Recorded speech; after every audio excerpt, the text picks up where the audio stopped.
The old cabin sat nestled between towering pines. It was a picture of rustic charm. Alex and Mia breathed a sigh of relief as they finally arrived. We've been dreaming of this escape for months, Mia. City life had worn them down. They yearned for the quiet solitude of nature. The drive had been long, but as they stepped out of the car, the fresh pine-scented air was intoxicating. This air, it's exactly what we needed. They felt the stress melt away, a far cry from the noise and demands of their everyday lives.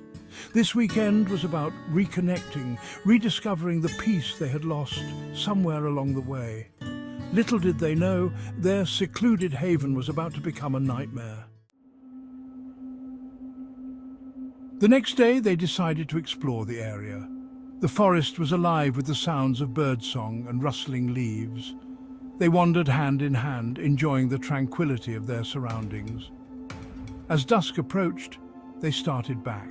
This place is so peaceful, Alex. As they drove along the winding road, headlights illuminated a figure ahead. It was a man, standing by the edge of the road, waving frantically. He looked desperate. His clothes were torn and bloodied. Alex, we can't leave him stranded out here, not in this darkness. Alex cautiously pulled over. The man limped towards them, his face etched with pain. I've had an accident. I'm alone and need help. His voice was raspy, almost a whisper. Mia's heart went out to him. Get in. We'll take you to the nearest town, to a hospital. Alex, though hesitant, agreed.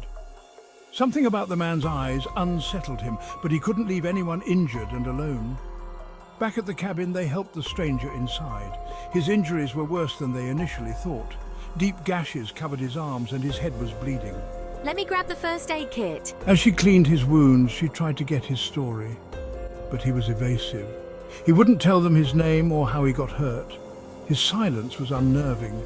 Alex watched him closely, his uneasiness growing. This doesn't feel right, Mia. The man's presence filled the cabin with a strange tension. A sense of dread began to creep in. Alex wished they had never stopped. Later that night, after settling the stranger in the guest room, Alex and Mia tried to relax. But the silence of the woods, once comforting, was now filled with strange noises. Every creak of the floorboards, every rustle outside the window made them jump. Did you hear that? Mia whispered, clutching Alex's arm. He listened intently. A low growl seemed to come from just beyond the cabin walls. Alex tried to dismiss it as a wild animal, but fear was already taking root in his gut. He knew somehow it was connected to their unexpected guest. He held Mia close, trying to calm her racing heart. He told himself everything was fine, that they were just being paranoid. But deep down, a chilling thought took hold. What if they had invited something sinister into their sanctuary? A blood-curdling scream shattered the night.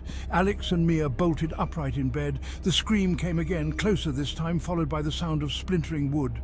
It was coming from the guest room. Stay here. Adrenaline surged through Alex. He grabbed the heavy fireplace poker, his heart pounding in his chest. His voice tight with fear, he whispered to Mia. He crept towards the guest room, each step echoing in the terrifying silence that followed the scream.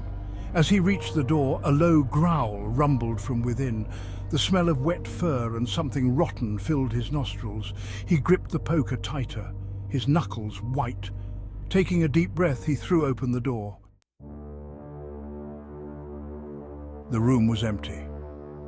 Moonlight streamed through the shattered window, revealing the horrifying truth.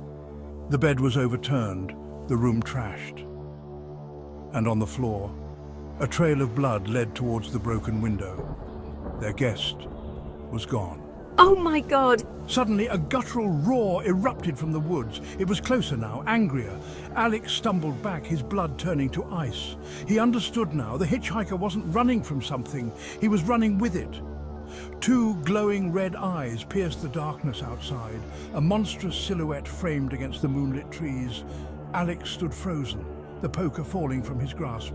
They were trapped, and the nightmare was just beginning.